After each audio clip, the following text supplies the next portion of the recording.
एक बार फिर से स्वागत है दोस्तों। यहाँ हमने प्लांट को स्टोन के साथ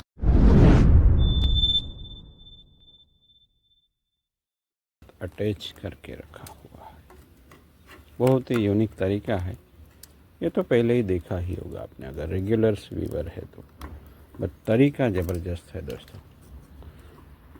प्लांट को नेचुरली जैसे लगा होता है ना स्टोन पे, उसी तरीके से हम यहाँ कंपोजिशन बनाते हैं।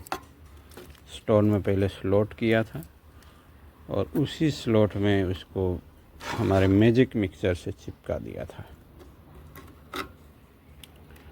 उसके बाद उसको ट्रेन किया हमने पॉट में।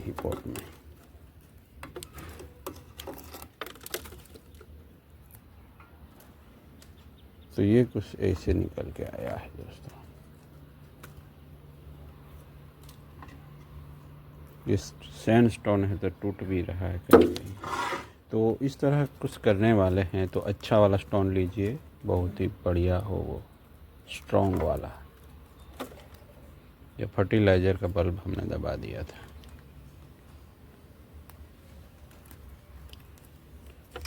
और स्लॉट भी बड़ा बनाना होता है। अगर स्लॉट में आप प्लांट को फंसाने वाले हैं तो फिर वो भी अच्छा होना चाहिए। देखिए ये इसकी ब्यूटी है दोस्तों। ये किस तरीके से लपेटा में लिए हुए हैं रोप को। छोटा सा प्लांट डिजाइन कर रहा हूँ मैं इस तरीके से। उसको ज़्यादा बड़ा नहीं करना हमें, यहाँ कैनोपी चाहिए। पर इसमें दिक्कतें क्यों आती है वो तो पहले ही हम एडवांस टेक्निक के तहत हमने डिस्कस कर ही लिया है। तो ऐसा वक्त है अभी जब हमें करना होता है डिफोलिएशन। अगर डिफोलिएशन नहीं करते हैं तो प्लांट इसी सुषुप्त अवस्था में पड़े रहता है दोस्तों। तो ऐसे में कभी कभी न्यूट्रिएंट अनबैलेंस हो जाता है। और आजकल सीज़न इतना ख़तरनाक हो गया कह सकते हैं कि अभी तो जैसे स्प्रिंग जैसा माहौल हो गया है पहले से ही दोस्तों।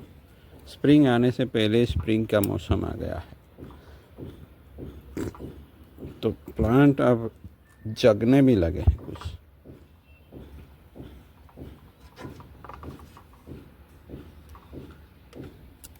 तो मैंने तो डिफोलेशन स्टार्ट कर दिया है, मिट्टी का जुगाड़ करना भी स्टार्ट कर लिया है, जिससे आने वाले सीज़न का हम कम टाइम में ज़्यादा से ज़्यादा वर्क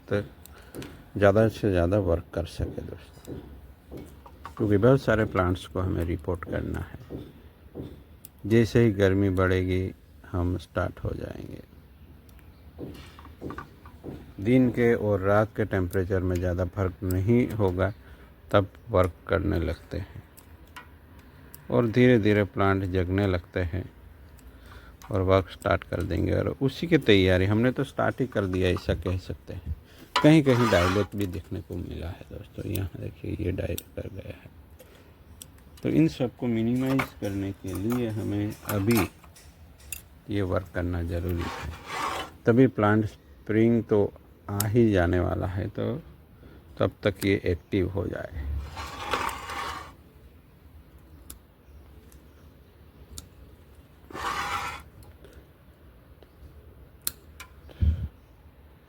इस बार पूरी जोर से लड़ना है निमोटेड से भी। अब कुछ ही दिनों में निमोटेड पे भी ट्रीटमेंट करने वाला हूँ मैं स्प्रिंग से पहले ही, जिससे आने वाले न्यू रूट्स अच्छे और हेल्दी रहे।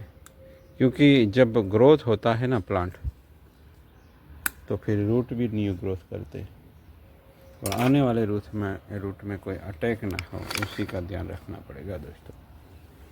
और स्पेशल टिप्स तो ये है कि इस तरह का कुछ भी करने की कोशिश करते हैं रॉक के साथ तो रॉक बढ़िया चाहिए, मजबूत चाहिए।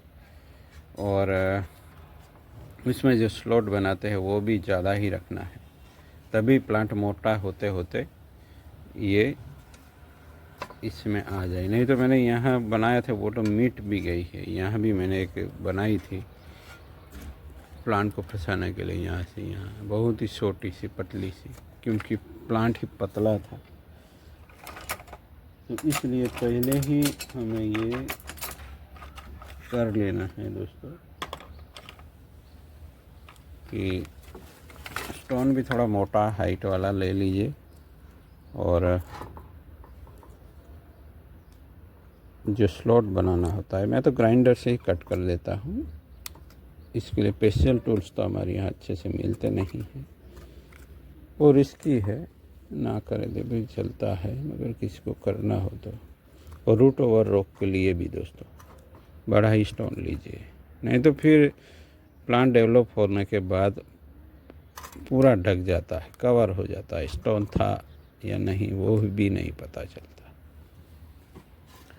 तो इस तरह करने से यहाँ जल्दी से हीलिंग हो जाएगा दोस्तों। तो सालों लगते हैं ये सब करने में भी, ऐसा नहीं है कि तुरंत हो जाता है। और वायर मार्क्स भी धीरे धीरे ख़त्म होते हैं दोस्तों। इन सब में वायर मार्क्स लगते हैं और ब्रांचिंग जल्दी होती है, जबकि ट्रेडिशनल मेथड में क्लिप एंड ग्रो में वक्त ज़्यादा लगता है, जल्दी ब्रांचिंग नहीं होती इसमें। जबकि इसमें जो ब्रांचिंग होती है उसी को हम प्लेस करके एक प्लांट का शेप बना लेते हैं। तो वो कुछ ना कुछ तो खोना होता है, कुछ पाना होता है, कुछ ड्रॉबैक्स होता है, कुछ फ़ायदा मिलता है, तो ऐसे ही चलता रहता है। और छोटा अच्छा प्लांट हमें यहाँ डिज़ाइन करना है, रॉक के साथ लपेटा हुआ।